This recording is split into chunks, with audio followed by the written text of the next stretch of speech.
Assalamu alaikum.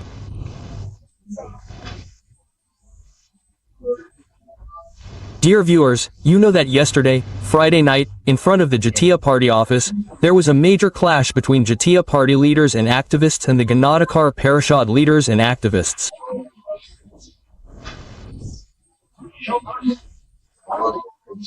In that clash, the main leader of the Ganadakar Parishad, Nurul Haq Noor, known to everyone as VP Noor, was seriously injured and is currently undergoing treatment in the hospital. But the question is, why did this clash happen? Who did the clash? The Jatiya Party is saying that the Ganadakar Parishad people attacked their office. On the other hand, the Ganadakar Parishad is saying that they were taking a procession through Bajoynagar.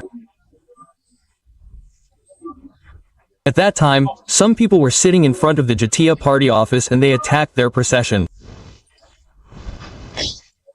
Now, which of these is true or false, we may not be able to say at this moment when we were not there. But the reality is that the attack happened. And the more reality is that the incident happened there twice. Once in the evening. The second time, the attack happened in front of the Jatiya Party office. The people left during the first mass protest. Later they came again, and in the reports I read in various newspapers, I saw that when the second round came, they gave everyone 10 minutes to calm down the whole thing while the army went. They especially told the people of the Mass Rights Council that they were given 10 minutes to leave. But then they were heavily lathi charged when they did not leave. As far as I saw in the video, Nurul Haq Noor was being beaten. Several video footages of this incident have been seen on social media. As far as I saw, no one from the Jatiya Party beat him. I mean, someone in uniform beat him. One or more people beat him. I saw this scene. Is it because the army did not follow that instruction that he was killed? I cannot tell the details. However, in this case, the ISP has got a break. I want to read the ISP statement in full to you to see what they are actually saying. ISPR said that at the beginning of the incident, members of the law enforcement agencies requested both parties to remain calm and leave the place peacefully and to resolve their differences peacefully by respecting the existing laws of the country.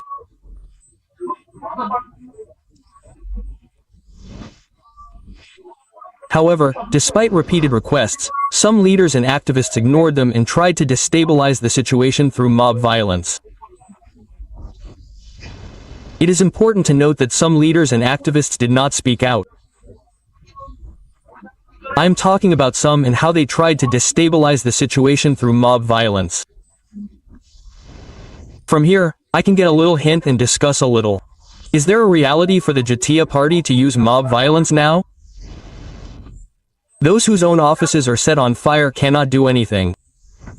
They are on a tight leash. Their party is occupied by this person today and that person today. Is there a situation for them to use mob violence? Do they have that reality? I do not know. But I am thinking about it. You think?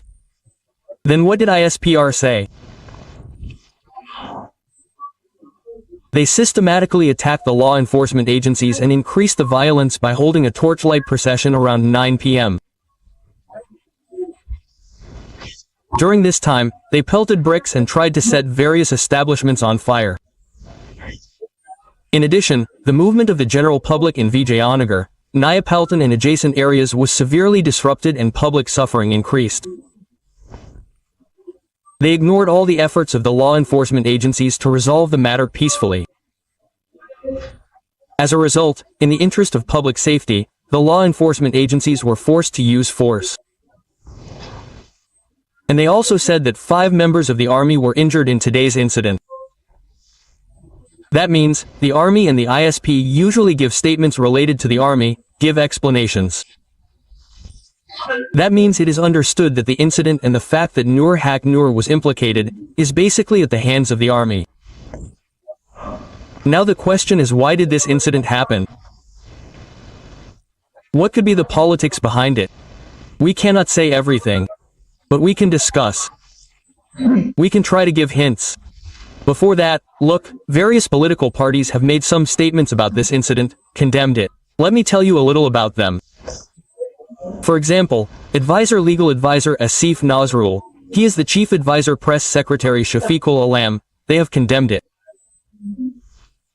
In addition, various political parties including BNP, Jamaat-e-Islam, NCP and NCP have condemned the incident.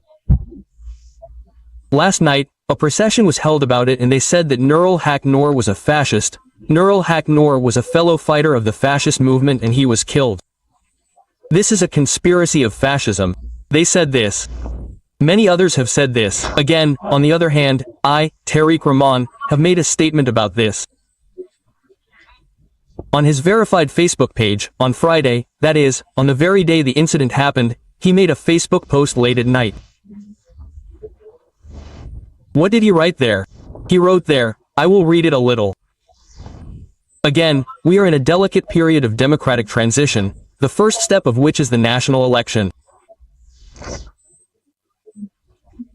Collectively, we need to ensure that destabilizing events like today do not spread and that our progress on the path of democracy is not hindered.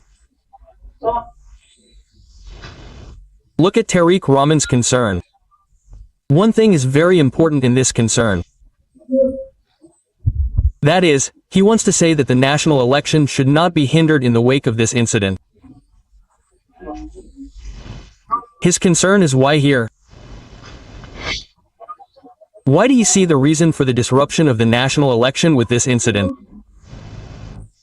Politics is at this point. This is where we mainly see that national politics can be disrupted in the wake of this incident. I will mention two fears. The first fear is the attack on the Jatiya Party office or this fight in which Nur Haq Noor was injured and seriously injured.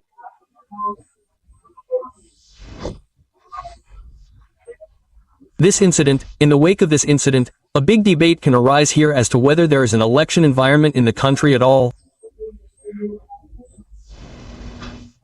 This topic can come up.